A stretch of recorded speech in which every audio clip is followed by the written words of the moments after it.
France Info. Tous les électeurs recevront-ils bien dans leur boîte aux lettres les professions de foi et les bulletins de vote pour le second tour des régionales et des départementales dimanche?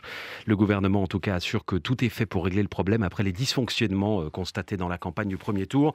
Il a demandé au préfet de surveiller de près la distribution. En attendant, c'est donc le ministre de l'Intérieur, Gérald Darmanin, chargé aussi de l'organisation des élections, qui sera auditionné ce matin au Sénat. C'est la commission des lois qui va l'interroger.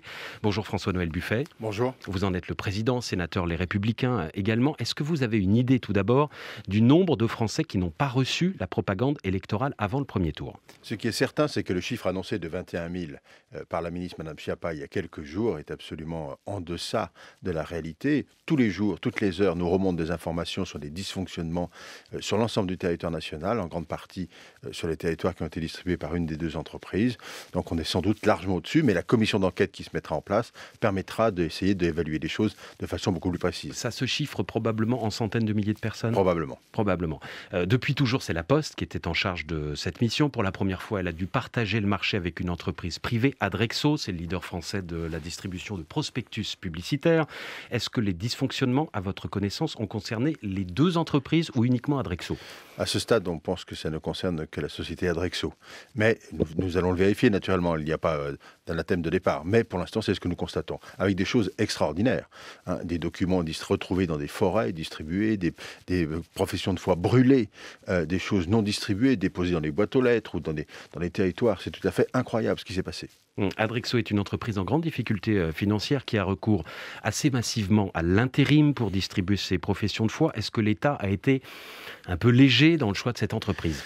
En tous les cas, il est incontestable qu'il faudra vérifier les conditions du cahier des charges et la manière dont l'État s'est assuré de la réalité des engagements pris par la société et du contrôle qui aura été effectué à l'occasion de cette distribution. On sent à ce stade, je le redis, vraiment une carence très très importante, pour ne pas dire énorme. Donc nous sommes inquiets. Par définition, il y a un deuxième tour dans quelques jours. Avec un délai bien plus court. On n'a plus que 4 jours entre l'impression des bulletins et le second tour, sachant que les professions de foi vont pas arriver le dimanche. Est-ce que vous avez la certitude que tout est réglé effectivement sous le regard des préfets? Nous n'avons aucune certitude. Certes, des préfets s'engagent à surveiller, c'est une chose, mais la distribution au quotidien dans les boîtes aux lettres de nos concitoyens, à ce stade, nous n'en savons rien. Nous ne le savons pas. Donc, on va interroger naturellement le ministre dans quelques minutes sur ce point-là. Il faudra assurer une surveillance accrue d'ici dimanche prochain, mais nous sommes dans une situation d'urgence démocratique. Vous êtes prêt également à convoquer le patron de cette entreprise? Ce sera fait. Ce sera fait? Bien sûr. Dans les jours qui viennent? Oui, puisque on va se transformer en commission d'enquête et nous allons les auditionner, bien évidemment. Ça veut dire qu'on est parti pour des semaines et des semaines d'audition sur cette affaire? Ce ne sera pas l'affaire Benalla? On va essayer d'aller vite. Oui. Et il faut aller vite dans cette situation, parce que un des enjeux, c'est de savoir ce qui s'est réellement passé, les raisons de tout cela, les responsabilités naturellement éventuelles, et puis la mise en garde pour les prochaines élections. Est-ce qu'il y avait des pénalités prévues dans le contrat? Nous le vérifierons, je ne peux pas vous répondre comme ça. Est-ce que vous souhaitez que le contrat soit remis en cause? C'est cette même entreprise qui doit en partie distribuer les professions de foi pour l'élection présidentielle dans 9 mois. Il est incontestable que si des carences majeures ont été constatées, il faudra revenir sur les conditions de ce contrat. Est-ce que vous pensez que ces dizaines, ces centaines de milliers de professions de foi qui ne sont donc pas arrivées jusqu'aux boîtes aux lettres des électeurs ont pu jouer sur l'abstention?